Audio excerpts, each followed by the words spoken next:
Hello and welcome back to the Law of Attraction podcast. This is the fourth podcast, so if you haven't heard the others, please feel free to go back and have a look. They're all available via the YouTube. If you don't know who I am, my name is Laura and I'm the founder of Law of Attraction Life Coaching. I'm an intuitive coach who practices Law of Attraction and mentors people to become their best selves. Now today I wanted to talk to you about goal setting, intention setting, and how to actually keep your resolutions. Now if you're listening to this at the time of broadcast, we're about halfway through January, which is about the time that most people tend to give up their resolutions. Now the burning question is, why do people give up on their resolutions so quickly and so easily? Well, often the answer is because they're underprepared, they're expecting their willpower to see them through, or their why behind their goal is too flimsy. So how do we keep our resolutions? Well, let's deal with the first reason. You're underprepared. When you're setting a goal, it's important to prepare yourself for success. This will create a self-fulfilling prophecy, set an intention and allow you to go forward to achieve what you desire. This is the first step to achieving your goals. If you don't know where you want to get to, you're very unlikely to get there. Now, setting your goals in a smart way is important. That means that your goals are specific, measurable, achievable, realistic, and time-based. That's SMART is an acronym. So let's put that into some context with an example. A common goal that people set at the beginning of the year is to eat more healthily. Now, this is a great goal, but it's so ambiguous and flimsy that few people will achieve it. So how can we make this goal SMART? Well, first of all, you need to make it specific. I want to eat healthy food is a great starting point, but it has to be measurable. So perhaps we could say, I want to eat my 5 a day every day. Now that makes it much more measurable. You could create a tick box for each day and tick off how many vegetables or fruits that you've eaten. Makes it very measurable, easy to quantify. Eating 5 a day is fairly achievable for most people. But if that's a struggle, you could pare it back to something more manageable, such as eating one more portion of fruit or veg with each meal and then work up from there. This allows you to ensure your targets are realistic and challenging enough, but not so challenging that you give up either. If somebody who had a terrible diet who only ate junk food was looking to eat healthier, setting a target of 1 healthy meal a day might be a good way to start. But if somebody was already a health buff, then you would want to create a goal to suit that, such as having 2 meals entirely plant-based a day. Now, to finalize a goal, you need to make it time-based, so you will know when to track if it's achieved. We've already mentioned that we will have 5 portions of fruit and veg a day, so it's a short-term goal daily.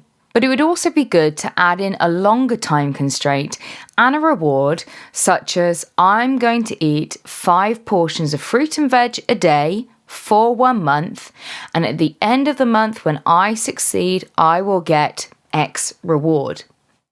Now, rewards are a great way to encourage you along your new path, but remember to make it a sensible reward. If you're trying to eat healthily, a binge on junk food is probably not the right reward. Try something like a spa day or a massage, something that rewards you in a healthy way that is in line with your goal.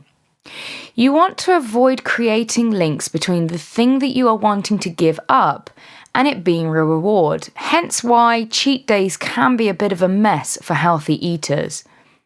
You wouldn't reward yourself from having a month off cigarettes with smoking a packet of them, so keep this in mind when you're trying to set up new goals. The idea is to set up new and better habits, not to create your old ones into being something more desired. Now, one of the main reasons that people fail to keep resolutions is because their why isn't strong enough. I've got this really good technique that's called 7 Levels Deep, and this was given to me by Dean Graziosi. He's a fantastic writer, and if you haven't heard of him yet, please go to check out his work. The process is where you go through 7 levels of why you want to do something. And this is often best done with somebody else, as they can ask you the question back. So for instance, if you'd said to me that your resolution was, I want to lose weight, I would ask you back what you've said to me. So for instance, why do you want to lose weight? Now, often people would reply something along the lines of, because I would feel better. The prober would repeat what the person answers, why do you want to feel better? The response might be, because I want to feel healthy and live longer. The prober might say, why do you want to live longer? The answer might be, because I have grandchildren, I want to see them grow up. Why do you want to see your grandchildren grow up? Because my grandparents didn't see me grow up, because they died when I was young. Why did you want them to see you grow up? Because I wanted to make them proud. Why did you want to make them feel proud?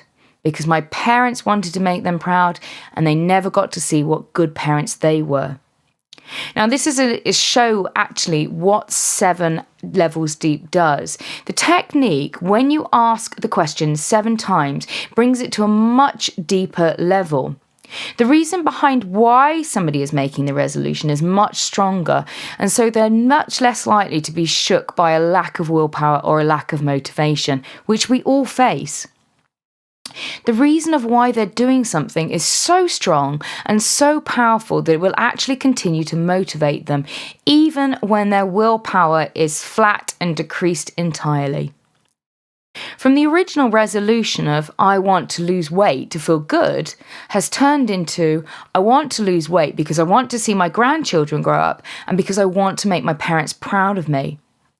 The reason behind the resolution has now become so strong, it's sitting at an entirely different vibration, and the resolution will become easier to complete because the reason why they want to do it is much deeper than just wanting to feel good or wanting to look better.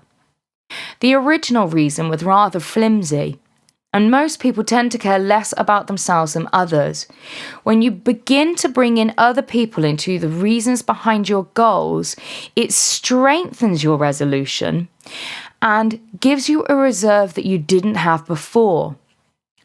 Often, at the top of the reason why people are doing things, it tends to be rather superficial. But when you use the 7 Levels Deep technique of asking the question 7 times, repeating what the person answering has said back to you, actually it begins to resonate deeply into rooted, long-held beliefs and emotions. Often, by 11-7, most people are in tears because they have found their soul's why behind what can often feel like a frail resolution. It's really important for you to find a strong why behind your resolution. If you don't, you are never going to keep it.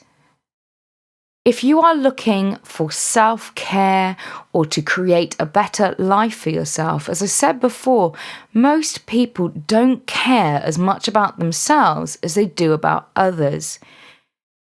The first thing that you should start with is improving your self-esteem so that you take care of yourself better. To find your why behind that is really important. Now, if you haven't got a friend that you trust, you can try and do this 7 levels technique on your own and just ask yourself the question. And generally, the first thing that comes to mind is actually the subconscious mind's answer. Don't overthink things. Say it clearly, say it quickly, and actually you tend to come up with a very valid reason of why you want to do the things that you want to do. You are very important. And if you are not full and caring for yourself, there is no way that you can care for anyone else. Now, I want you to remember yourself a little bit like a well of water. Now, every family member or child or person that you care for or a person you encounter along the day is like a thirsty person that has come to you for water. And each person that comes, you can give a cup of water to them and you can fulfill them. You can fill their needs and quench their thirst. But if you did that for the whole village all day, every day, for a year, by the end of the year, somebody would come to you, ask for water, you would push your bucket down and draw it back up, and the bucket would be empty, and you would have nothing to give to them. Your resources, your spiritual resources, are much akin to this well. And you cannot serve people from an empty well. You have to think of your energy and your life force as water flowing from this well. And you have to be able to say no to certain people. You also need to realize that you need to drink from the well as well. Now, the reason why I'm talking about this is because often people can spend their lives fulfilling other people's goals and dreams. They set intentions and ideas for where they want to go, but they never fulfill them because they are often put off course by other people's dreams, ideals, and desires. That's all very well and good, but at some point your well is going to run dry. Your dreams, your aspirations, and your desires refill your well, along with self-care and sleep and good food and all the other bits and bobs that we do to make sure that we're well. If you don't follow your dreams and you follow somebody else's eternally, at some point in your life you are going to wake up and realize that your well is empty and you have no water left to refill it with.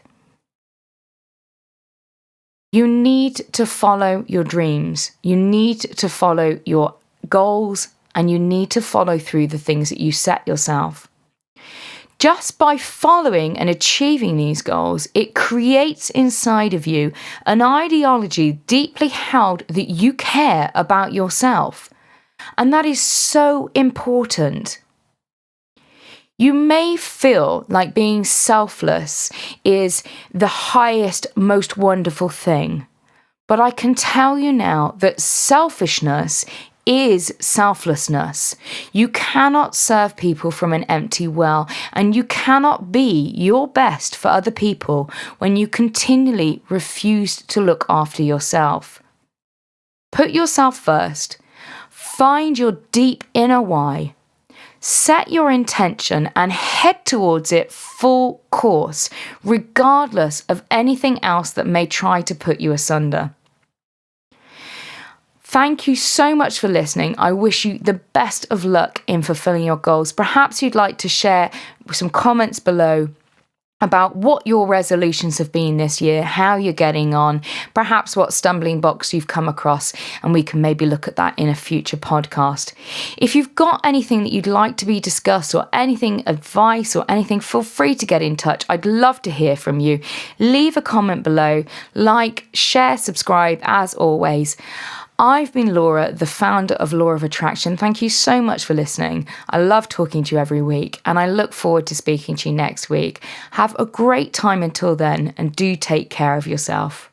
Good night.